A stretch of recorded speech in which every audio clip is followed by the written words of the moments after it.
Carte numéro 8, l'art d'être disciple. Il n'existe pas de situation qui n'offre un enseignement, vraiment aucune. Toute situation en contient un, mais vous devez le découvrir. Il se peut qu'au premier abord, ce ne soit pas évident. Vous devez être attentif et bien tout observer. Au moment de sa mort, on fait une demande à Junaïd, un grand maître soufi. Son principal disciple s'approcha de lui et dit: Maître, vous nous quittez. Nous avons toujours gardé une question à l'esprit, sans jamais trouver le courage de vous la poser. Qui fut votre maître? Nous ne vous avons jamais entendu parler de lui. C'est un sujet de grande curiosité. Il me sera très difficile de te répondre, dit Junaïd en ouvrant les yeux, parce que j'ai pratiquement appris de tout le monde. L'existence entière a été mon maître. J'ai appris de chaque situation dans ma vie et suis empli de gratitude pour tout ce qui est arrivé, car c'est grâce à tout cet apprentissage que j'ai atteint l'ultime. Et il ajouta: Rien que pour satisfaire ta curiosité, je vais te donner 3 exemples. Le premier, j'avais très soif et je m'approchais d'une rivière avec seule possession que j'avais, mon bol de mendiant. Lorsque je l'atteignis, un chien se précipita en sautant dans la rivière pour boire.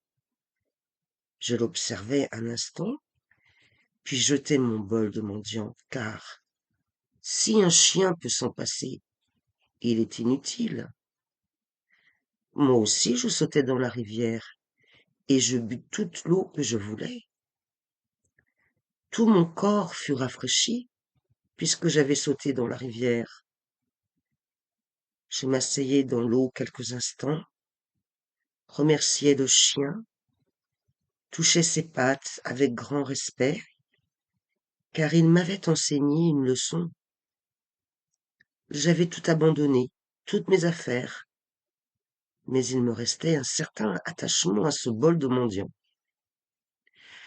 C'était un joli bol, magnifiquement gravé, et j'avais toujours conscience que quelqu'un pouvait le voler, même pendant la nuit, et j'avais l'habitude de le mettre sous ma tête en guise d'oreiller, afin que personne ne le dérobe.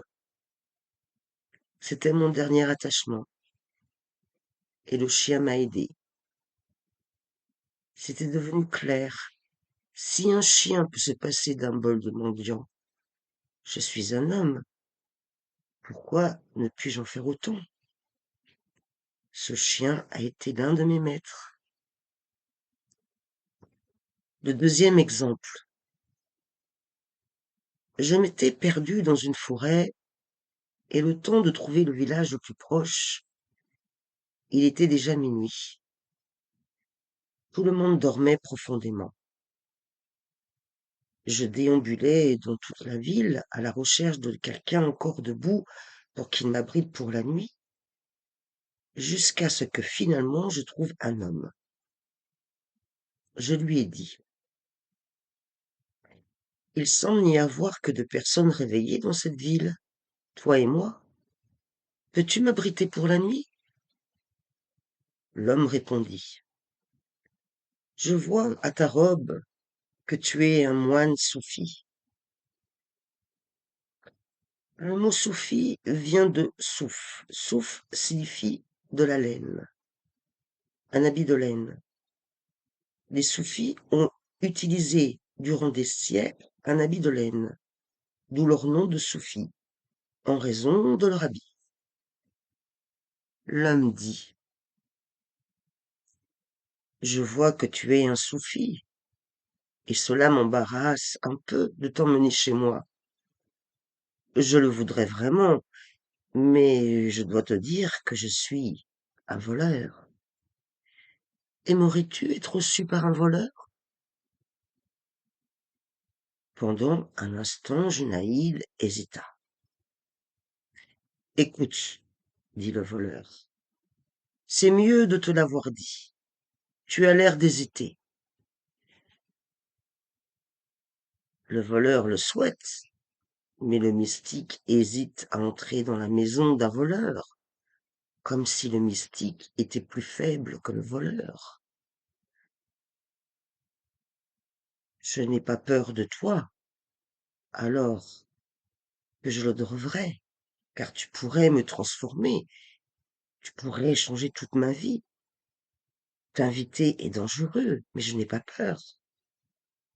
Tu es bienvenu, viens chez moi, mange, bois, dors, et reste aussi longtemps que tu veux, parce que je vis seul et que je gagne assez d'argent pour gérer 2 personnes.